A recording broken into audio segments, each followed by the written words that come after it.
minute I knew this panel was coming, I thought, you know what? This takes the cake. Forget about reunions of like Harry Potter, forget about the reunions of Friends, like having a Warriors reunion after all this time.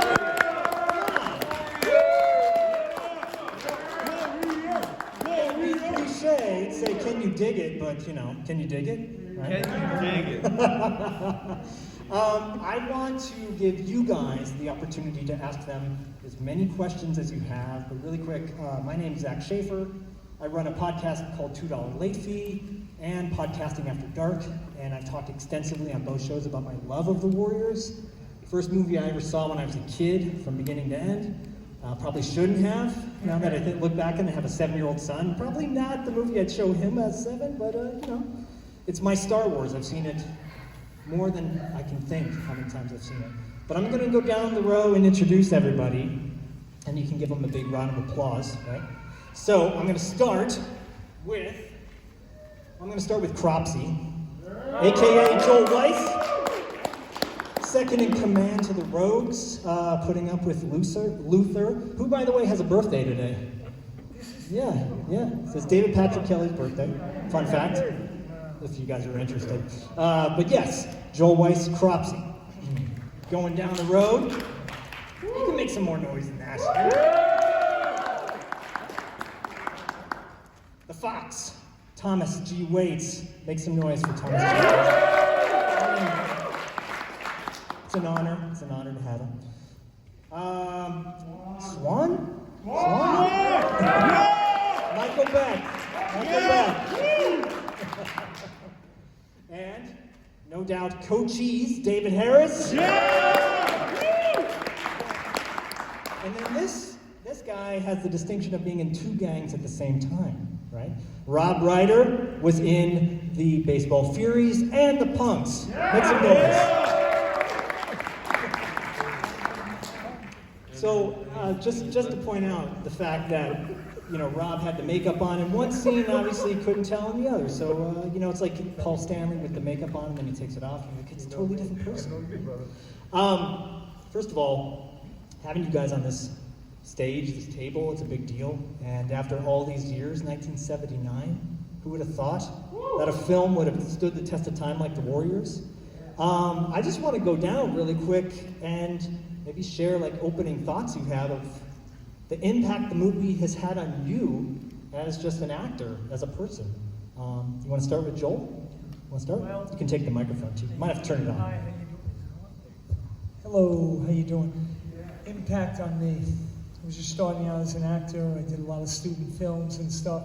And then I broke into Walter Hill's office and it changed my life. I did have to read for the film, and I read for it and I got the part. And who knew the movie would last this long and change my... I got other movies from this movie, not even reading from it, reading for the movie. They would just want to be part of the Warrior world. So it was a great, great deal for me. I'll never forget it. I'll never forget it. But every time I work, I'll never forget that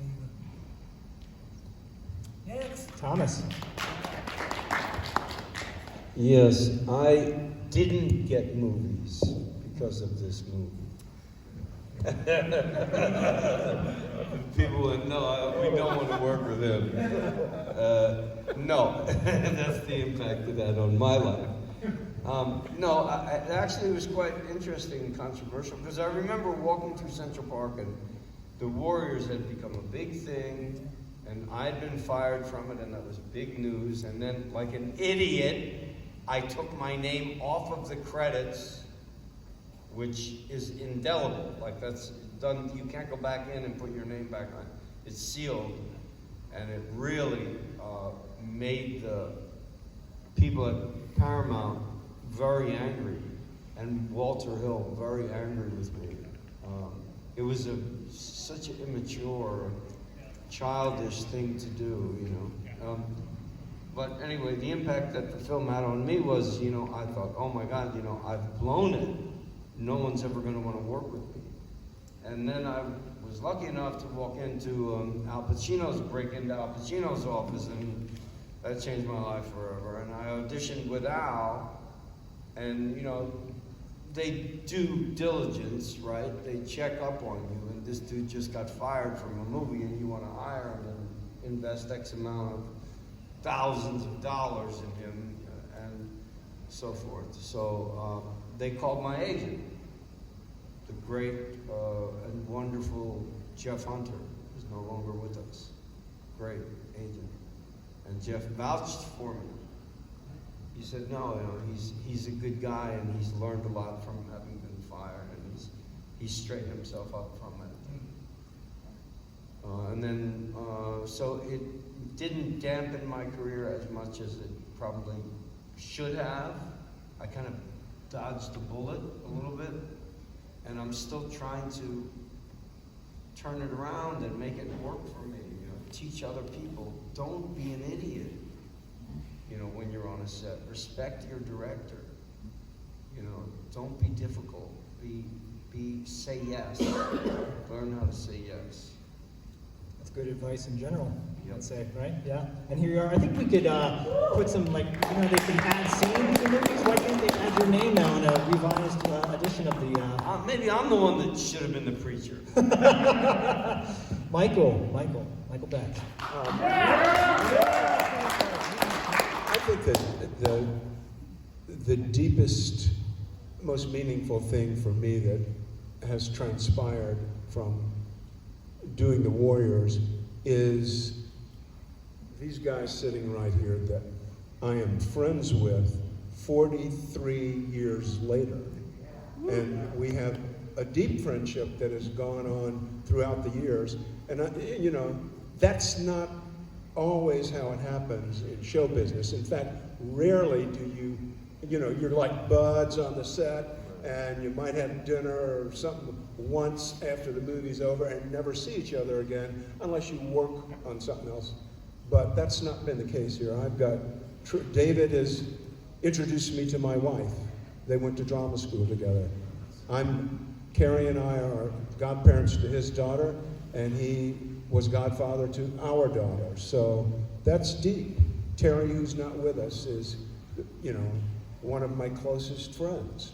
Thomas, James, it's just been amazing, And part of what has helped that relationship is all of you guys who have made, and the generations before you who have made this a cult movie, that you come to these conventions and we get to come and meet all of you, but we get to hang out with each other, which we weren't doing until these things came, into existence. So, I'm grateful to all of you guys, but that's the most meaningful thing. Career thing, sure, it opened the doors for me, but it's really the deeper thing of I got friends here, man. Big old virtual hug fest going on. I love that. David, how about you, David Harris? Coaches. How do you embellish on what Michael just said so beautifully and so eloquently? I have a bunch of beautiful brothers and a beautiful sister, Deborah Von Mercy. I was blessed to work with these amazing actors and actresses. I was blessed to be worked and come under the tutelage of Walter Hill. I mean, a wonderful, wonderful director. And as far as me, I was the last warrior to be cast. I was out in Minneapolis doing a play called Streamers. And I got back to New York City, my agent said, yeah, Dave, we're going to send to Paramount. They're going to be doing this movie called The Warriors, and they haven't found this character of Coach Cheese. Go up there. And you sure, huh? Sure, I'll go. Went up to Paramount, and there's Walter Hill and Lawrence Gordon in the room, and I had 2 scenes prepared, and Walter kind of does, with a toothpick in the mouth, and I'm like, I'm petrified, scared to death. And I got through one half of a scene, and Walter stopped and said, hey, go down the wardrobe. What? I don't know. I ran outside, and in those days there were no cell phones. What's that? Those big walkie-talkie things, and God knows I didn't have one of those. So I ran to the nearest phone booth, and I called my agent up and said, he told me, well, you fucking got the part. So that's it. But the memories of just, working with these amazing actors and actress Deborah, and working for Walter Hill, and it opened up the doors. I did a few movies after that, but it opened up the doors, and I thank God for it, and I thank God for each and every fan out there, because you guys make the film. You guys come and you support the Warriors, and we never thought when we shot the movie way back in the caveman times that it would end up being an international cult classic with fans literally across the world. And not that many actors can say that, and we have been blessed that we can say that we have a very, very special film. You guys love it. You guys watch it 20, 30, 40, 50, 1,000 times, and it says something about the Warriors. And thank you so very much.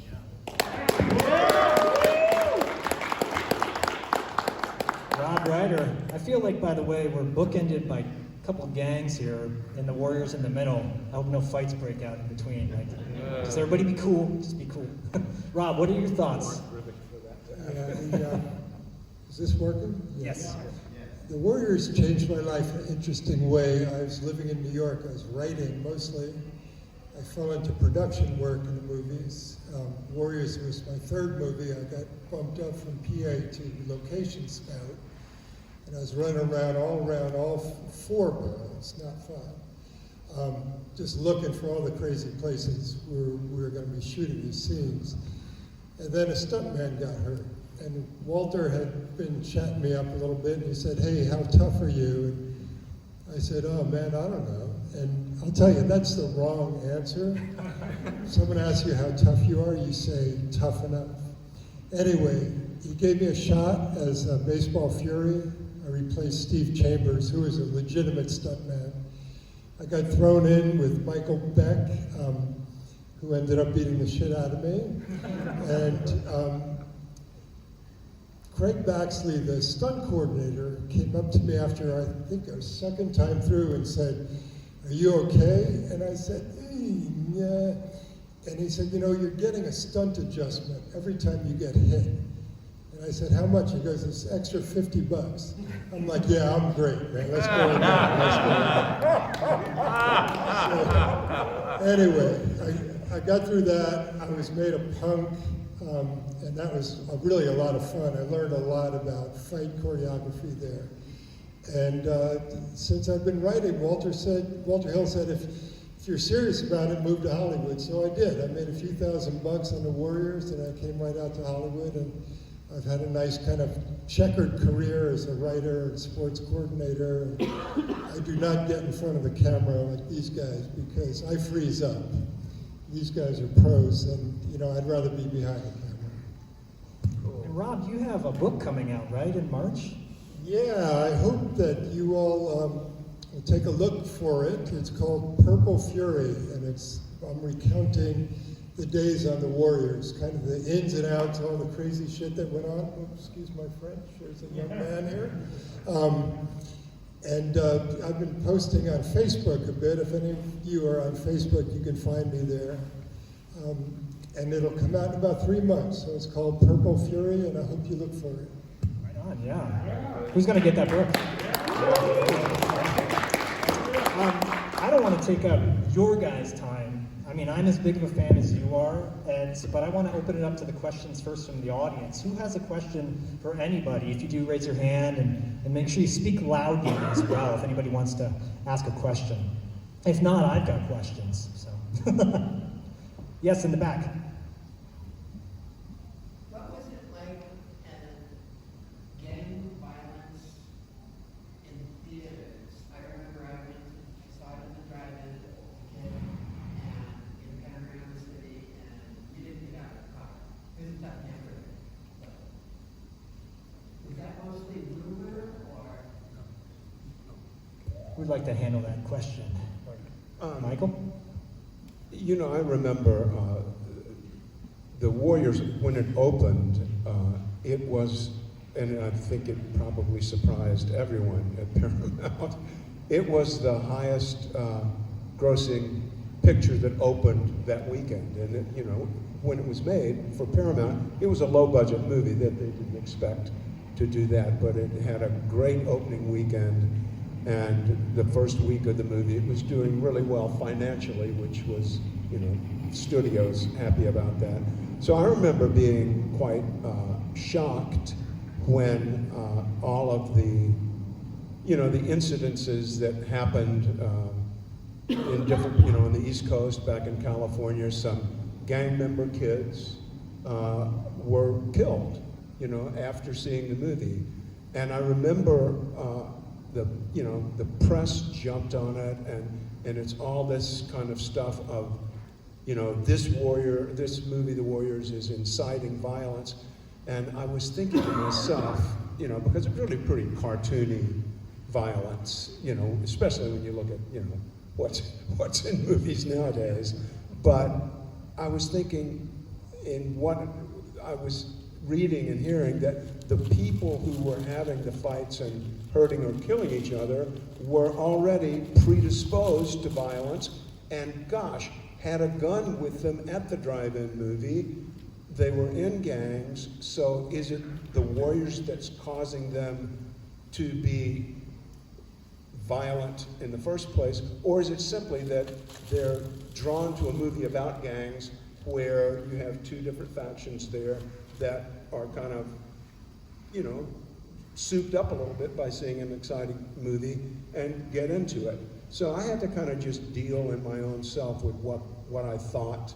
You know, do I need to feel some sort of, you know, guilt about this or not? And I came to the conclusion the movie had really nothing to do with, you know, causing people to be violent.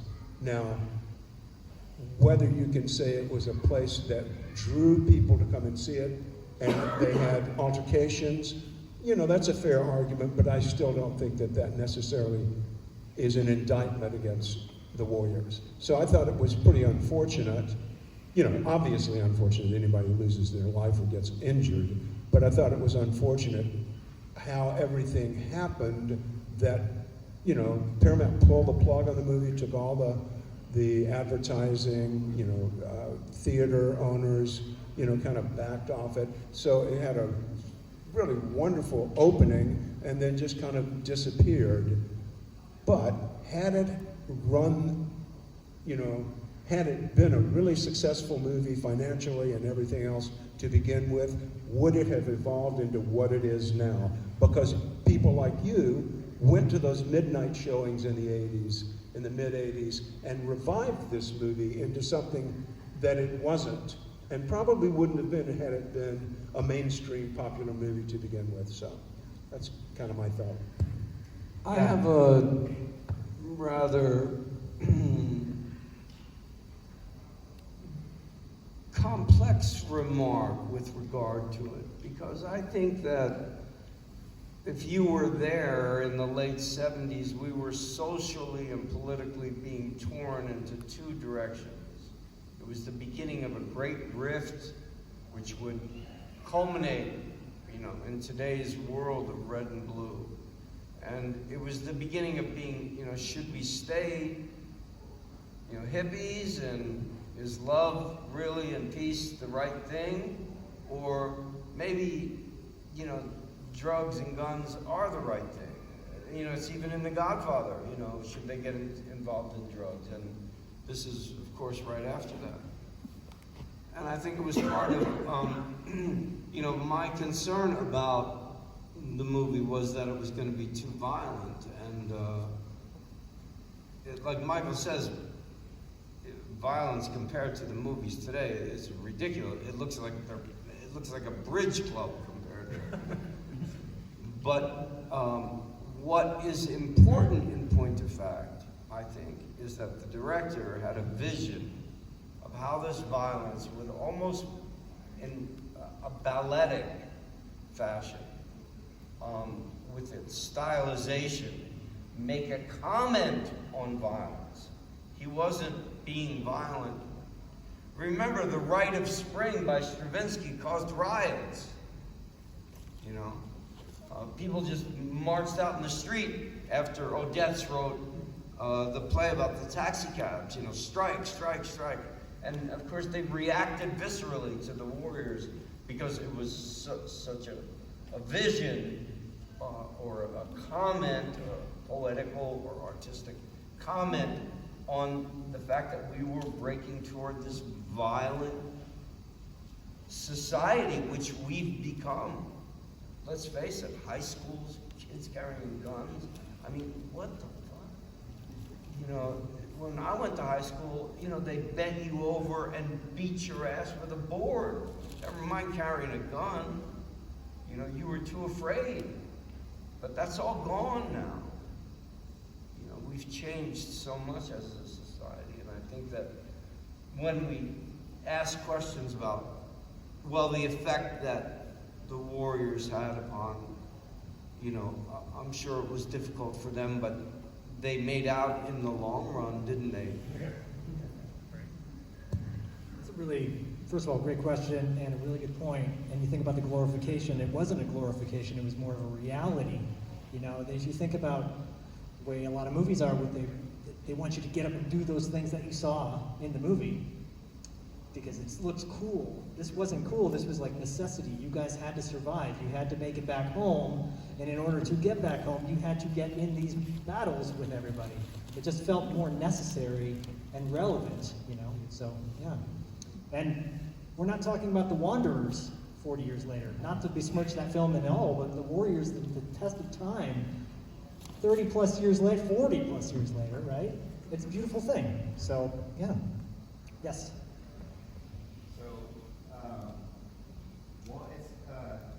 You know, like Bruce Lee would film something and he would say either on set or off set, people would want to challenge him. You guys played characters and were coaching badass. And, you know, you're walking around after the movie's out.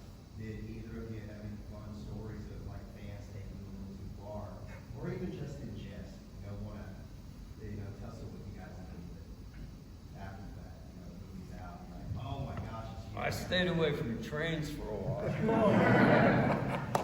Yeah, there was a, you know, there's always someone that wants to challenge you. They, you know, well, you're, you know, my character Cochise or you know, James Remar character Ajax, which is really badass. And,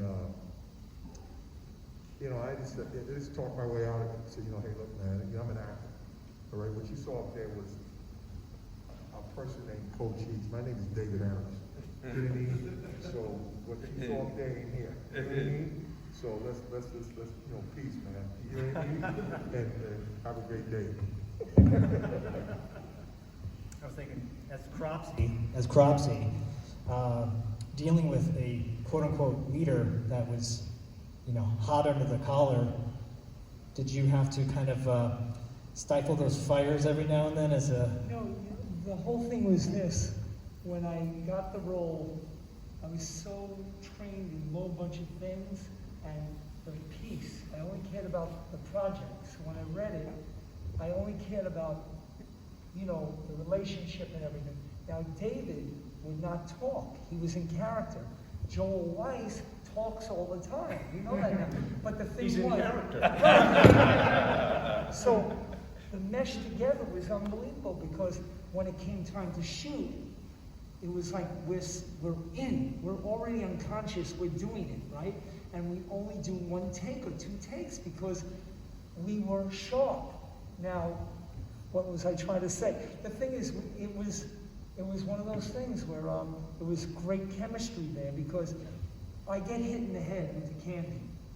That was real, believe me, that happened. And he hit it, and I gotta tell you, when it happened, you know, another actor, hey, you hurt me. No, I'm so into it. He's supposed to do it. I mean, in the back of my mind, I'm like this. There's like 4 gears in your head while you're doing this. You're into the character. You're laughing back there. Oh, this is good.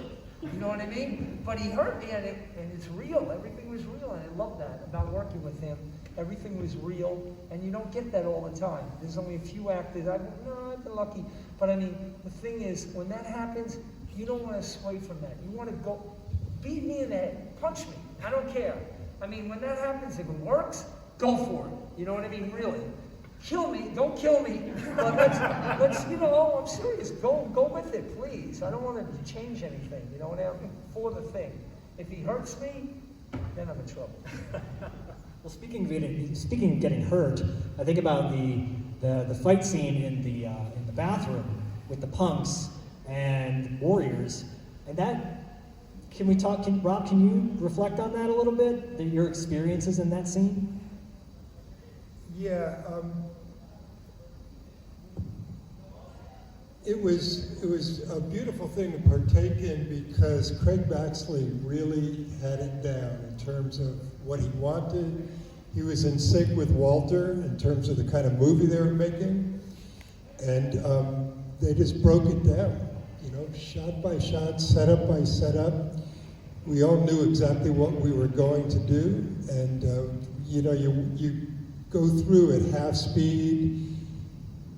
Camera sees what you're going to do. They figure out exactly how they're going to shoot it, and then you rehearse maybe once again 3/4 speed, and then bam, you know, they call action, and you're off to the races. And because it was in pieces, we never went through the whole fight continuously. No.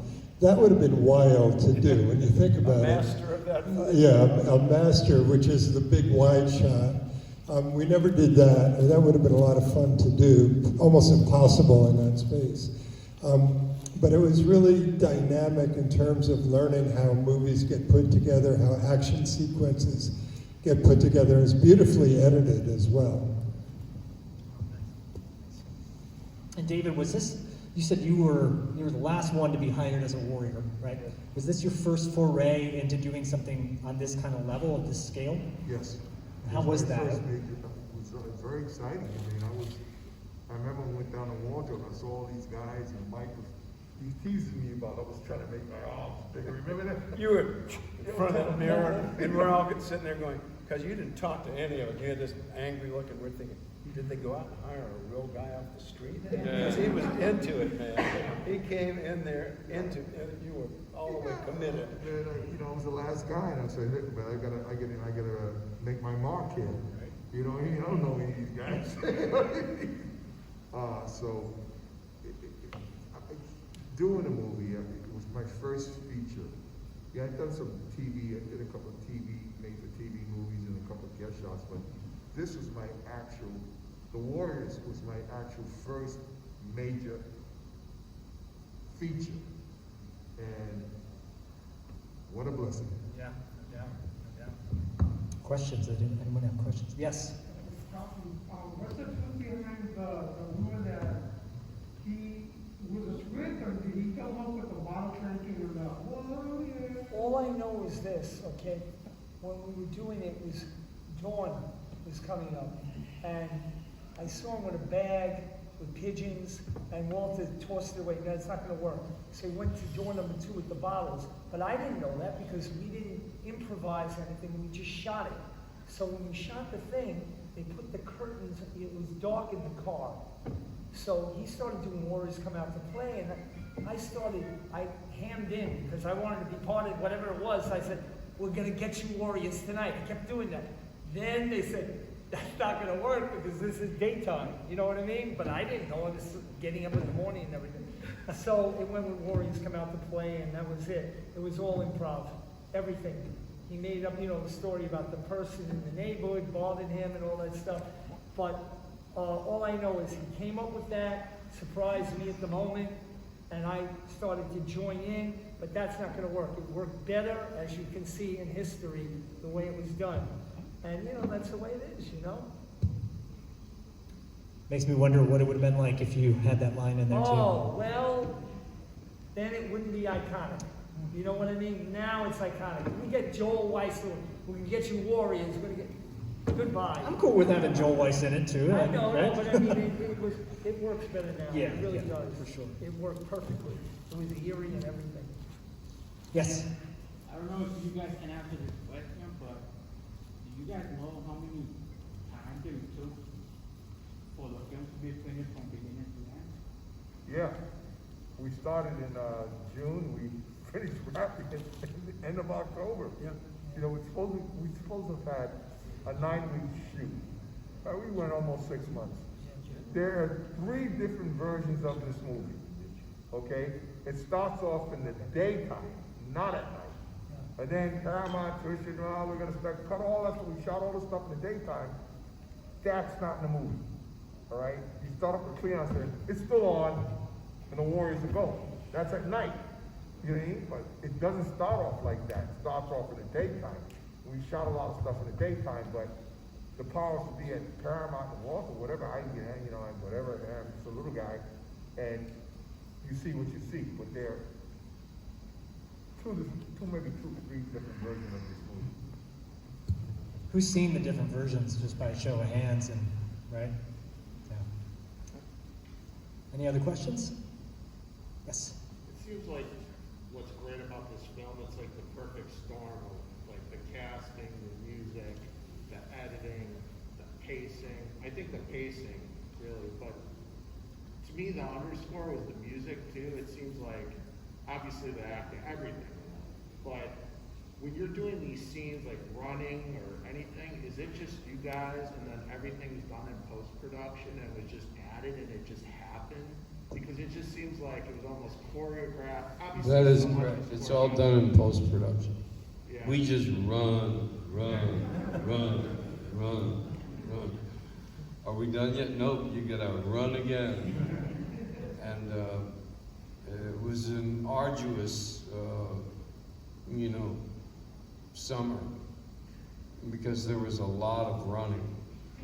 And, of the hour and a half of running that we did, they probably only used, 5 minutes of it. But we still had to do it and keep doing it, remember? I mean, it was intense because Michael and I were the fastest. And I would beat him every time, except once. And that's the shot that they used in the movie. Come on. As the gods. You're still a runner now, though, right? I mean, you're still like that. Well, did you say I you're? run, but old ladies with wheelchairs can go faster than me. Oh, come on. Yeah. Did the Warriors start your cardio career? I can only imagine you guys maybe cardiovascular. But we were in good shape. Yeah. Well, I think when Walter cast this movie, and I think I've heard him say it as well, that he was looking for people not only that had the acting chops to play the role, but that were physically fit enough and athletic enough to do what he knew in his head was coming down the pike. Yeah. So he took that into consideration, that everybody that was involved was, And it's an interesting point because, I learned this from the great actor Roy Scheider. When actors are unemployed, which is oftentimes for long periods of time, that they get into an exercise regime or routine that keeps them fit for when roles do come up. And I embraced that notion considerably, before the Warriors and after. And I think it's one of the reasons why I got cast anyway. And I was in pretty good shape. I could run, 4 or 5 miles a day, pretty fast, And I think that one of the things that makes the movie exciting is how fast we are actually running. Yeah. It isn't faking it. It's us fucking running our balls off in the sweltering, stultifying heat. The hottest summer of New York in 20 years. No air conditioning, and we're out there. Okay, it's 4 o'clock in the morning. One more time. Let's do it one more time. Oh, but we'd pull each other up. Joel, what you were going to say? I was real going to quick? say, I used to run 11 miles a day, because I live near the reservoir, and not in Central Park, in the Bronx. And I used to go every day and run, because I was not working, and I would use that, and when I was done with it, I felt so positive, because I was going there, didn't do Walkmans or anything. I used to run, see everybody wave at people. I did 18 miles. I was crazy, really. And in the heat and everything, and then I fast a little bit, and it worked, you know what I mean? But I used to love running. I ran all over the place and ride my bike, always, at night, like 2 o'clock in the morning. I'd wake up just to ride the bike, and you can get killed, you know, that was the thing. But I used to do that all the time. But the running I used to do all the time till I came to California, and then I stopped. Really, I don't know what happened there. Yes, right there. Okay, so in the movie we see you guys running into different hoods. Did you guys have any problems with like real gangs? Because in the movie that was filmed here in LA, that's called Blood In, Blood Out, they actually got shot at, the actors, by real gangs. Did you guys have any problems? Oh, yeah. You guys did? We actually got kicked out of a few neighborhoods. Remember that? The whole set had to move. They had to move the whole set on certain neighborhoods. And certain gangbangers would say, you guys can't wear your colors around here. You know, take them off. You know what I mean? And we had to leave. If they couldn't buy them off, we had to leave. You know, there was a guy, location manager, who would walk around with a wad full of trash. Bruce Greenfield. There you go. I was trying to think of his name and you pulled it out. You know, I'm useless things. I should be on a talk show. You know what I mean? And like, you know, money talks, bullshit walks. You know what I mean? Yeah, they bought them off mostly, but a couple of them didn't like us being there. Thank you. Got time for like one or two more questions. Yes, right there. Mine's for Ryder. So, you were talking about leaving the movie in your eyes. Do you and Walter Hill now get along? Have you guys rekindled that relationship? Who, me? Yeah. So the way it transpired basically is like, so I, you know, got fired, and my agent called me and said they don't want you back, and I was just completely crushed. It was like someone sucker punched me and took all that.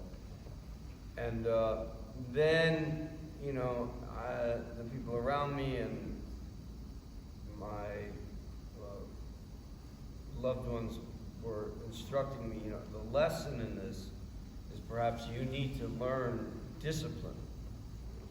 And so I became a black belt in karate. I went into psychotherapy, got psychoanalyzed until I was broke, which is one of the reasons I'm here. No, I'm just kidding. No, I went out with this girl, you know, the other night, and she was much younger than me. And everybody said, Tom, she's only into you for your money. And I said, what else would she be into me for? I mean, just kidding. But, sort of. No, but I don't know. I think it's a great thing that Walter's movie took off the way it did, because his career was not doing very well after The Driver, and then The Warriors came, and he became an A-list director and has been ever since. You know, and that must have been tough. I mean, picture him with a movie that's tanking at the box office and a studio breathing down your neck, and him wanting to fire one of the main actors, and they didn't want him to, but he wanted to get rid of me. And all that pressure, and he's behind schedule and over budget, and he's got to stick with his vision until he gets it the way he wants it. That takes fortitude, mate. Can I jump in here? Yeah, please. Yeah.